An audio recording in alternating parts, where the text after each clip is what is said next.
Yeah, we're just trying to get toilet paper in the in the bathroom. It's supplies are not in the budget. Okay. And I'm not kidding. Okay, so we're talking about in chapter 4, federal income tax withholding. We're gonna, you probably want to get out your calculator and your pencil, we're gonna be doing a bunch of calculations today. But what we're talking about is what do we need to include in the calculation for FIT before we go to the table. We're gonna be working on the table, so you have to grab your book out too. Or is it exempt? And I think last time we talked about a lot of things that were included, like non-cash fringe benefits. Can anybody identify an example of a non-cash fringe benefit that's taxable? Mm-hmm. Sick pay is a good example. Yeah. What else? Yeah, personal use of a company car. Okay, so those kinds of things, stock options, athletic club memberships, all those good things. So now we're looking at things that are exempt. So the opposite. Before we were looking at what's includable, now we're looking at what's exempt. Ministers' wages and salaries. This is a specific exemption. Advances. So if I go to my employer and say, can I get $1,000 up front? I need to fix my transmission, and she says sure, and I'll take it out of your next 5 paychecks. I'm not taxed on that. Educational assistance, if they help me out with tuition up to $52.50 a year. If they reimburse me for moving expenses, and if they pay me the Internal Revenue Code with my employer to be up to $255 a month for mass transit passes, public transportation, things like that. So there's a really specific list. It's nothing, a lot of these things you don't see a whole ton of in Missoula, but you know, things like advances and tuition for sure you see here. Here's the full list of all the things that are exempt. And you can see, so again, you should be familiar with what's on here. I'm not going to go through the whole laundry list. But as you're working to identify what do you pay FIT on and what do you not have to withhold FIT on, you need to be familiar with this list.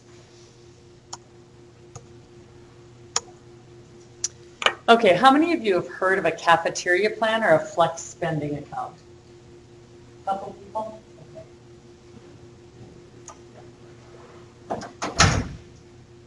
So the way that these work, and this is going to take a little time to explain, we'll probably do a numerical example. The way that these work is it's an Internal Revenue Code sanctioned program that allows you to take money out of your paycheck and put it in a separate account and then pay your daycare, your dependent care, and your health care costs pre-tax.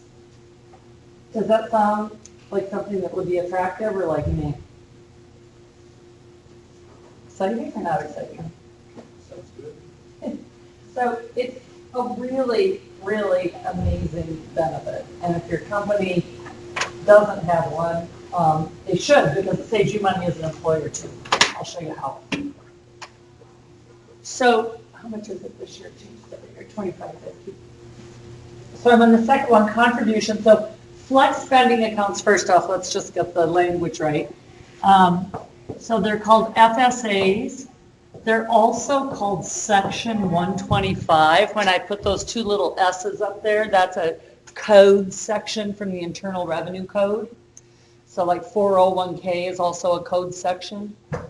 So they're called 125s or FSAs, and they let me put away up to $2,550 a year for my health care costs. And it's really a huge benefit because you don't pay FIT or SIT or FICA on those dollars. So let's just do an example. Okay.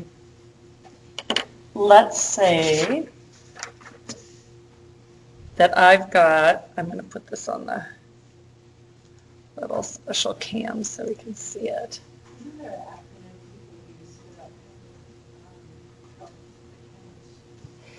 FSA. And it's not the same as an HSA. see, this is very confusing. Let me actually first make sure that you understand the difference between this. So there's so many instruments out there now to help us pay for our health costs pre-tax. One is called an HSA. An HSA, Health Savings Account, is only pre-tax for FIT and SIT. A flex spending account, you pay no taxes on. It's pre-tax for everything, including FICA. So it's like a maximum benefit. It also applies to state. Yep, also applies to SET. There's also, so, okay, and then to continue the comparison, so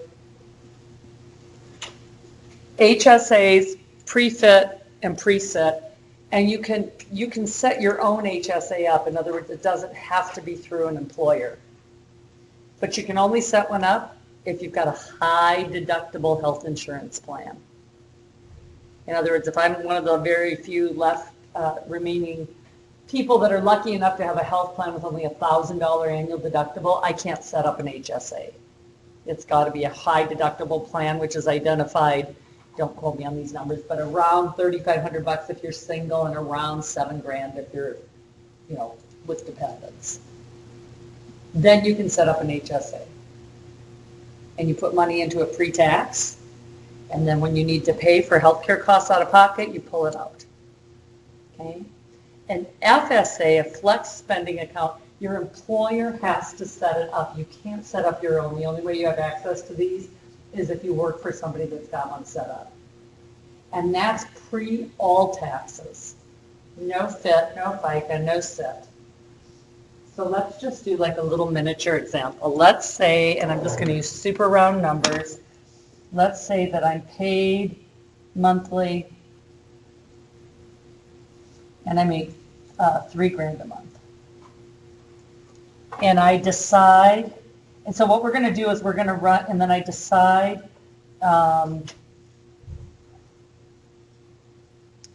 into my flex plan, I'm going to put $2,400 a year. I can't do any more than $2,550.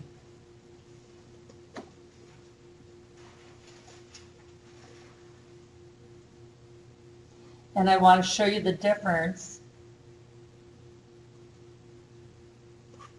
in running a check with your flex and without your flex. Is that the silliest? There we go. Okay, so how do I decide how much to put into my flex? I'm like, well, I've got 2 kids and myself and my spouse, and we each go to the dentist twice a year, and that's out of pocket X. And one of my kids has $60 a month of asthma medicine, and I tally that all up, right? And I come to $2,400. The key thing about this is you don't want to say more than the actual number you think you're going to use, because it's a use it or lose it. So if I say take $2,400 out of my checks and put them into a pre-tax account, and I don't have $2,400 worth of medical and dental bills, guess what? Bummer, I just lose it. So you've got to be, you want to underestimate. Okay, so let's just for giggles, and this is not how you do it, but let's just pretend that federal income tax is a straight 5% and state income tax is a straight, FIT is 10 and SIT is 5. Okay, so let's set it up like we would do a check. Gross minus OESDI, or minus FICA, minus FIT, minus SIT equals net. So set up your paycheck like you would down the rows here. For just one paycheck, yeah?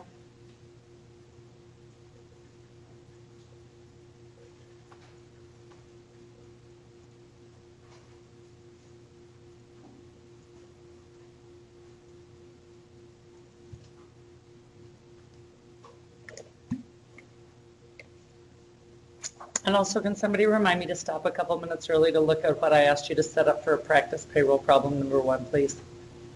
Watch the clock for me and give me about 5 minutes. Thanks.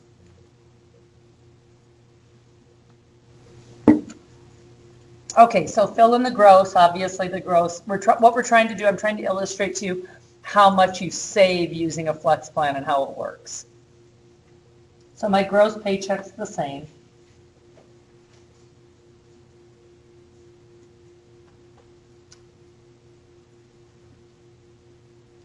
But when I go to start calculating the taxes over here,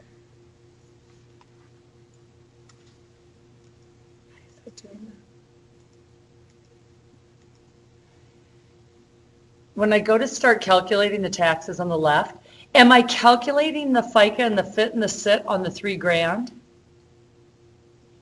No, the taxes are calculated on what? Right, and how much is my flex every month? Right, I made it nice and easy. $2,400 a year, paid monthly, $200 a month. So my taxes are calculated on what? $2,800.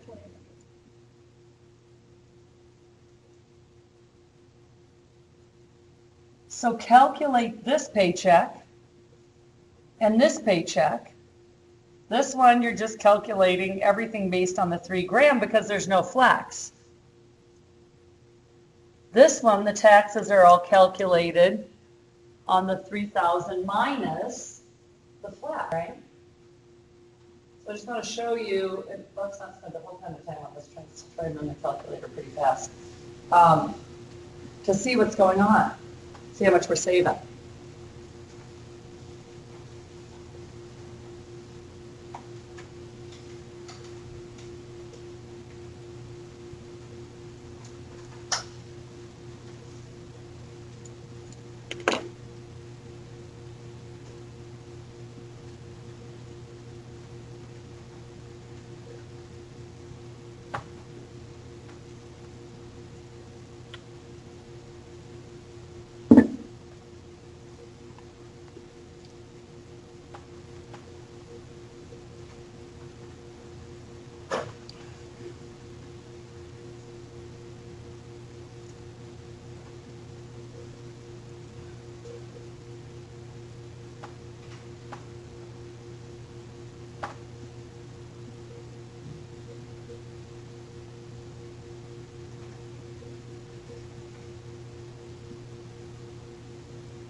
So basically on the check with the flex payment coming out, everything was calculated on $280, right?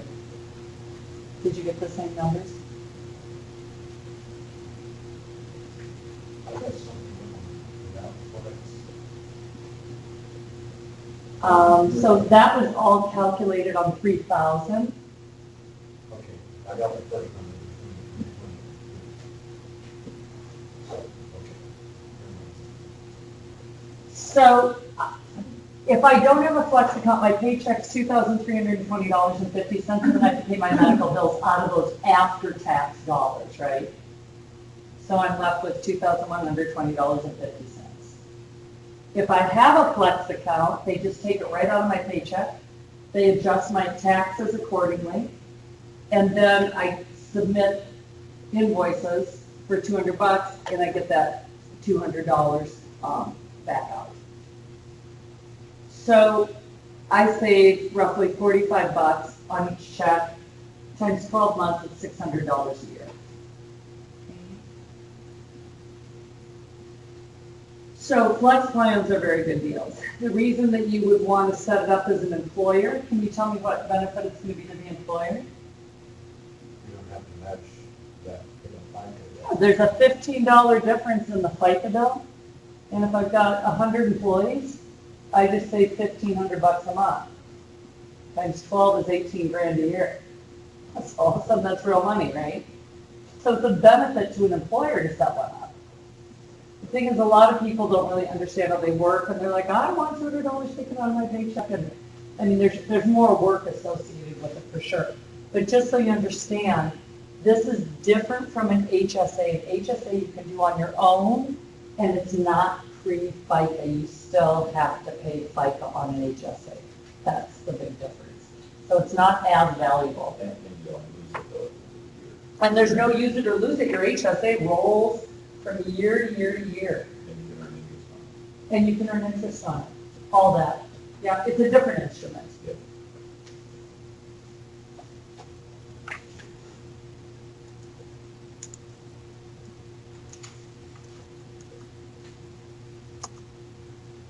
Okay. Lisa, what happens to the money if you don't spend it? So it depends upon whether the employer self-administers the plan or hires somebody. If you self-administer your plan, it really basically accrues back to the employer, which in that case you can bonus it out.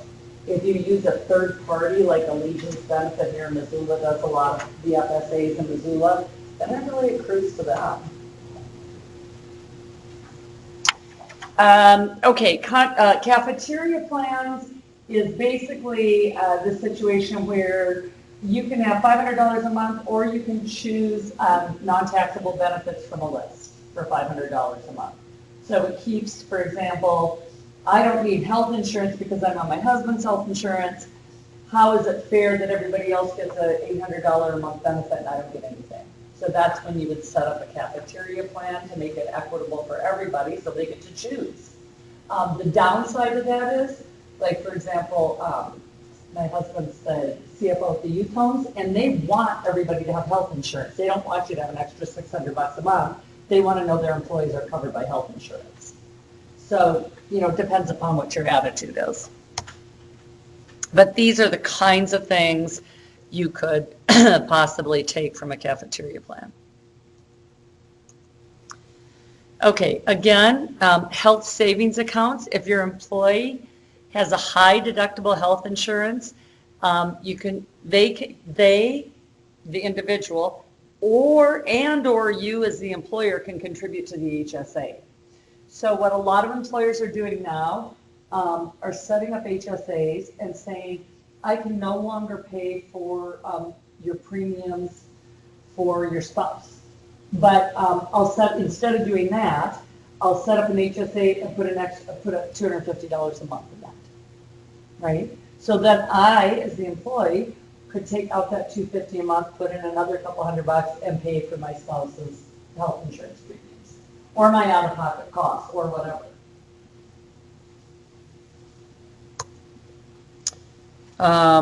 Oh gosh, these numbers are way lower than I thought. Huh. Okay, so I guess, gosh, like a third of what I thought. So in 28, they must have lowered that dramatically because it used to be higher. So 2018, the numbers are 1350 for self-only coverage and 2800 for family coverage, which that really is, I would call that average deductible, not high deductible. These are the deductibles.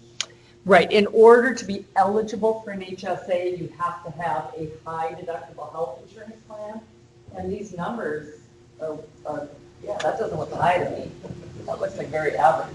This is also the employee's portion of the premium that's paid, not just the deductible. So 1350 would also. No, that's just the deductible. Just I'm not going to talk about archers because they're really not used very much. Okay, this we need to talk about too. And we have talked about it, but we need to kind of flesh it out a little bit more. So this is a situation where I work for an employer that has a 401k. And I want to put money out of my paycheck into my 401k every month. It's called a tax-deferred retirement account. What does that mean, tax-deferred? paying the tax when you draw it out. Yeah, I'm going to take $300 a month out of my paycheck and put it in a 401k, and I don't need to pay FIT or SIT on that now. It's pre-tax. And it'll sit there, if I'm young, for the next 30 years. If I'm me, it's going to sit there for the next 6 years. But it's going to gain interest and compound interest tax-free. So there's not going to be any tax bite on those earnings. That's super, super valuable. It compounds. And we could run analysis all day long to show the difference in money that compounds with a tax bite and money that compounds without a tax bite. And over a number of years, for many of you that are in your 20s, I mean, the differential can be 6 figures. So it's pre-tax for FIT purposes and SIT purposes, but not FICA. And you can put, there's different, depending upon which instrument you're using, you can put up to, oh gosh, and with the simple, it's like $18,500 a year. I think 401ks are like, I don't even know what the new number is, in the 20s, I think. And then you get an additional amount if you're age 50 or older. So we're going to practice a couple of those too. You can also defer money into an IRA. In other words, you don't have to pay FIT or SIT on your annual contributions to an IRA. Now, that last slide, your employer has to have one of those plans. I can't just go set up my own 401k or my own simple, my own 403b. I've got to work for somebody that's got that plan in place. What if I want to save for retirement in a tax-deferred way, but I don't work for someone that's got one of those plans? I would establish my own IRA. And I could do that at my bank. I could put up to $5,500 a year if I'm under 50, and I can put up to $6,500 a year if I'm 50 or older. It's called the catch-up provision. And then the only other thing that I really want to emphasize on this slide is that Roth IRAs work exactly opposite. So with a traditional IRA versus a Roth, this is a pretty important designation and a really important decision. I mean, it's not, well, it is kind of irrevocable. So with a traditional IRA, the money going into it, there's two things, obviously. Money goes into it, and then you're going to distribute money when you retire, right? So in a traditional IRA, it's pre-tax going in, so I'm not paying tax on it now. But when I pull it out, it's taxable, right?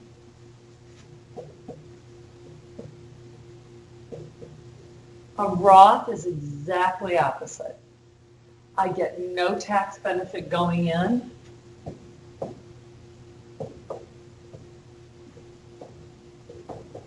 So it's not pre-FIT or pre-SIT.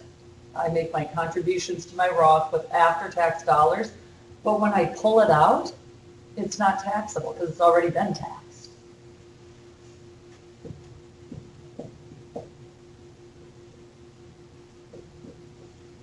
So you convert. Okay, you could recharacterize your traditional IRA to a Roth. For a number of years, you could do that, and I can't honestly tell you if the new Tax Cut and Jobs Act, whether you can still do that or not. How do you decide? This is a huge decision, by the way. How do you decide what to do? An accountant thinks that, or we agree that it makes sense to do a Roth IRA for us because tax rates are likely to go up rather than down. Okay, just in general, tax. In general. In general. And also that it makes people not pull money out when they have to pay taxes. It tends to just let us. Right, and the IRS doesn't like that. So what they make us do, because, okay, did you guys catch what Kelly just said? She said her accountant and her family and her accountant decided together that it made more sense to fund a Roth because I don't know what tax rates are going to look like when I get to retirement, and they could arguably be higher.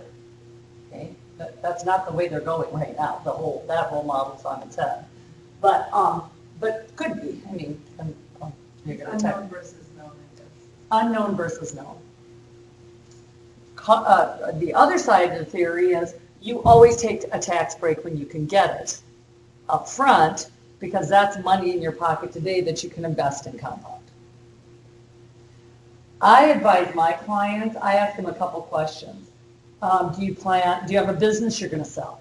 If you have a business you're going to sell, there's a chance you might have higher income in your retirement years. Are you going to inherit? If you're going to inherit, there's a chance you might have higher income tax rates in your retirement years. If you're assuming, because you have no crystal ball of what's going to happen to the tax brackets themselves in the future, right? Who knew we were going to have a president? The corporate tax rate just got slashed to 21%. Okay? I mean, you can't predict that. But what you can predict is that for most of us that are just working class Joes, our tax rate's going to be lower in our retirement years. Clearly. I mean, whatever I'm paying as my highest marginal tax bracket in my earning years is certainly not going to be what I'm making and paying taxes on in my retirement years. So this clearly makes more sense for just a working class Joe, with everything remaining stable, and you don't have a crystal ball, so you have to assume that. With that said, we've chosen to do this because I would rather forego the benefit now. I don't want to have to worry about paying a ton of tax when I'm retired. So even though it actually on paper doesn't make sense, psychologically, I don't want to be pulling money out and having to pay tax on it.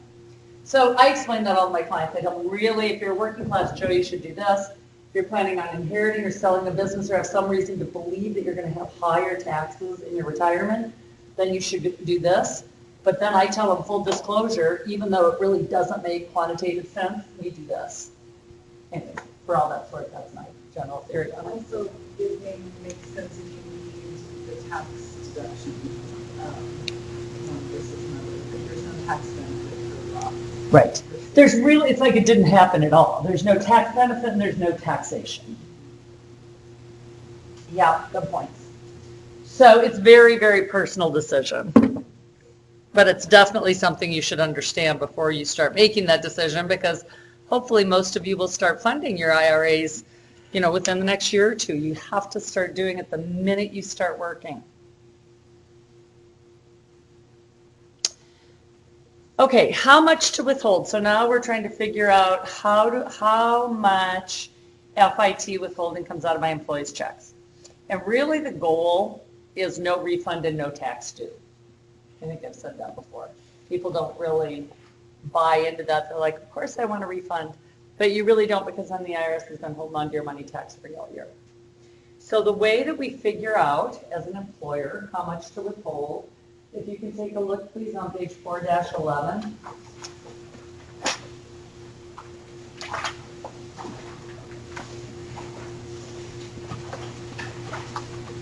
This is the W-4. And y'all have all filled them out. It's pretty straightforward, boxes 1, 2, and 3, or, you know, what's your name, what's your social.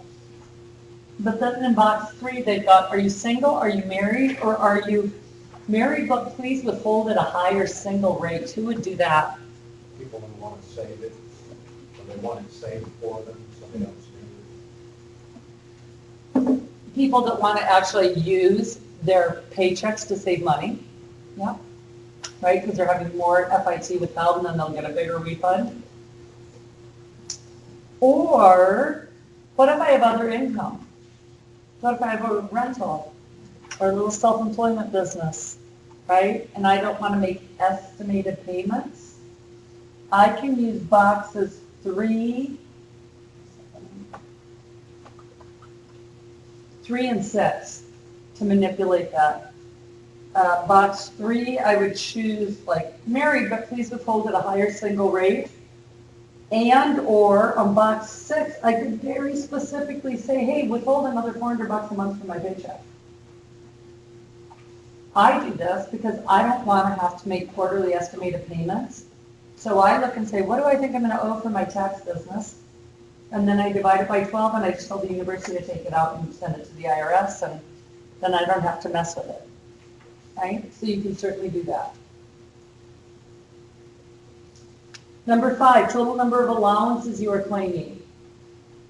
You either get 1 or none for yourself, and 1 or none for everybody in your household, spouse, and dependents. Okay? And then there's also this whole bottom bullet called special withholding allowances. Special withholding allowances are, it's a little bit above our scope here, but again, it's if you have other sources of compensation, you get some big tax credits, you have itemized deductions, things like that. So never ever as a payroll processor tell somebody how many allowances to take. They get all the time at the youth homes, they get new people, you know, new employees coming in, and they're like, how many should I take? Never advise them, because you can't advise anybody what to take unless you know their whole tax situation, right? So about the time you tell them, oh, take 0, or take 1, then they're going to come back at the end of the year and go, dude, I owe $1,500 in taxes, right? Why did you tell me that? So you never advise somebody what to do. Okay. And this is basically what we just looked at. See, box 7, that's what we're talking about here. This is when you claim exemption. That means do not withhold any federal income tax from my paycheck. You can only claim an exemption on line 7 if the last year that you filed you had no income tax liability, and if you expect none this year. So it's like if you're, you know, obviously you're all students, you're going to be sitting here. So say as a student you make $6,000 a year working part-time. Okay, you're not going to have an income tax liability. So there's really no reason for them to hold out $8 a week from your paycheck. Then you've got to file a tax return to get your $8 a week back. Right, so if you have no income tax liability this year, or expect none this year, and you had none last year, really, it's kind of pointless, unless you like the refund, to have them hold tax up.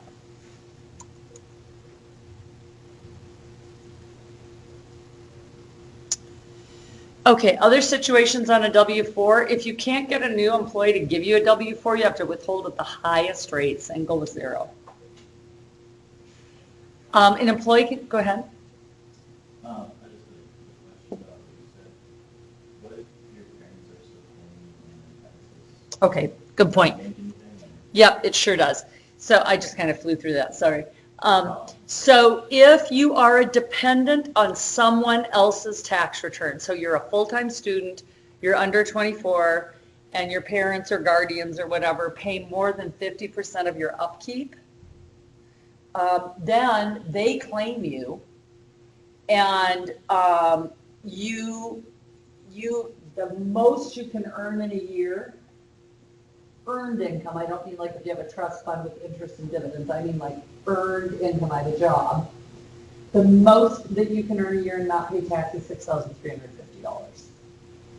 Because you still get your own standard deduction, you just don't get your exemption. They do. Is this all Greek?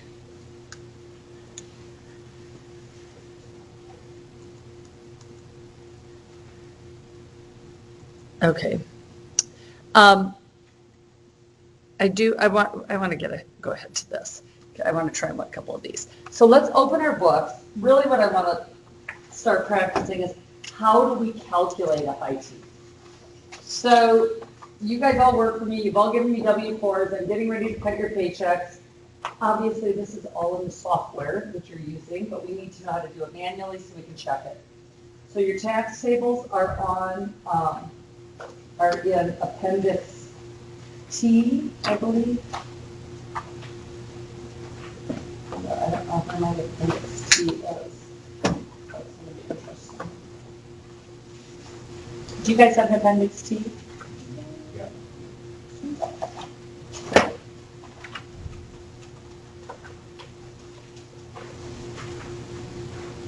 Oh, here it is. Yeah, it's before I. Okay. So first off, let's just look at how these are set up. Is everybody there? Appendix T is in town. It's right before the index. So if you turn to page T2,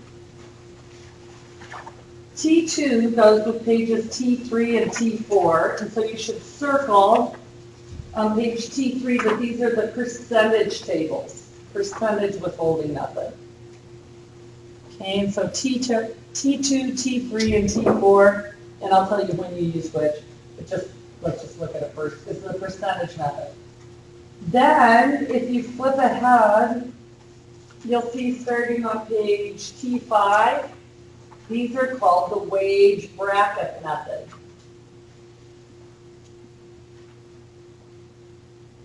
All right, so these are the wage bracket method. So you should just circle that. And you can see on the wage bracket method that the first one you use if you're paid weekly and you're single. And the next page you use if you're paid weekly and you're married. And the next one if you're single and biweekly, married and biweekly, et cetera, et cetera, et cetera. So you want to use the wage bracket method if you can. They're way easier. You only go to the percentage of withholding method if your employee is high income. I think around $80,000-85,000 a year, you have to go to the percentage. Or if they're paid on some really weird pay scheme, like I cut paychecks quarterly, then they're not accommodated in the tables. So let's just try. So wage bracket's easiest. Percentage method only if they're highly compensated or they're compensated annually or semi-annually, some weird pay scheme. So let's try this one. I've got a gal, her name's Nani. Her annual salary with my company is $40,144. She's paid bi-weekly, and her W-4 shows married with 4. What is her FIT withholding? Okay, can you go straight to the tables, or do you have to make a calculation first? You have to calculate for that week. Yeah, you got to figure out how much she makes for each check.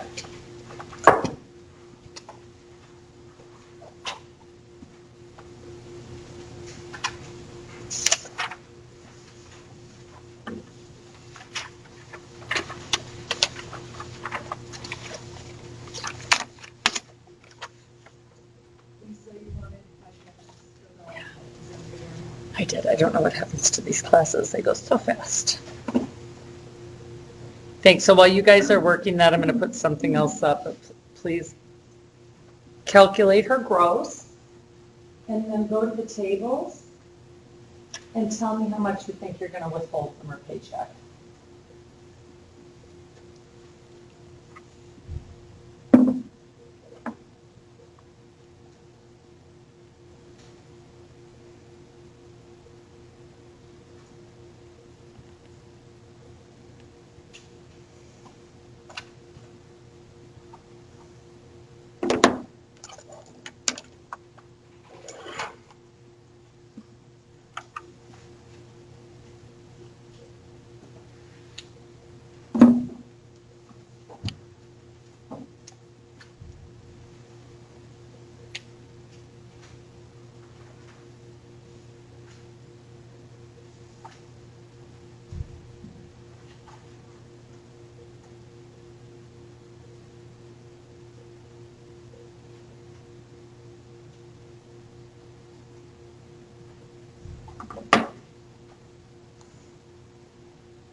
So the first thing I did with her is I divided the annual by 26 because you're paid 26 times in a year. You're biweekly. So every time she's paid, she gets $1,544. I went to page T-8, right? Weekly and binary. Weekly and binary. Bi-weekly and varied. And 1544. And then I go over, so it's the top second set of numbers, third row down, between 1540 and 1560. I go over to 4 allowances, and I'm going to withhold $59 from her paycheck. See that? Pretty easy. Okay. What I asked you to do for today was we're looking at this practice payroll problem number 1. We're going to have 3 of these that I've just made up to help us make sure that we know how to process a proper payroll. I've got 4 people. I tell you how much they make, and you are to calculate their gross paycheck, all of their federal taxes, ignore state taxes, calculate their net paycheck, and identify their 941 deposit. How do you think you set this up? I'd ask you to kind of pencil something up. What do you think it's going to look like? I just put the 4 names across the top, like you said, total. As we use that total, now we have the 50 deposit. That's exactly what I would do. The column headings would be the names, and then you're on a total column. Kind of like on that Excel sheet.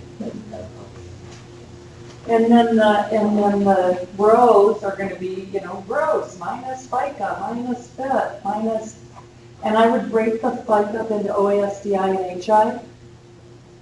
Because we've got one guy up here that is the CEO, it's his company, he makes $349,500 a year. So obviously he caps. You said, I would go over and look up that last guy on the table.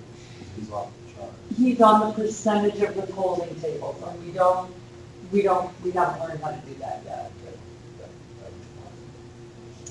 So what I'd like you to do for Wednesday is 2 things. One is I want to come around and just check that you've got this set up correctly, and that you've got the gross, the OASDI, and the HI. We haven't completely gotten all the way through FIT, so I can't make this due on Wednesday because we haven't done the percentage of withholding yet. So I want to come just check that you've got it set up, you've got OASDI, HI, and gross paycheck. And then also for Wednesday for the homework, please do the review and the discussion questions. And for Friday, all the homework for chapter 4 plus this will be due in finality. Okay? Sorry to keep having to break this up, but does that make sense? I think I want to see this problem just on the piece of paper. If you've got it on your computer screen on Excel, I'll just come around and check it off. You should be probably using Excel. Yeah, that's what I. Yeah, because that's really our tool in the business world, isn't it? Okay. Great job. Happy Monday.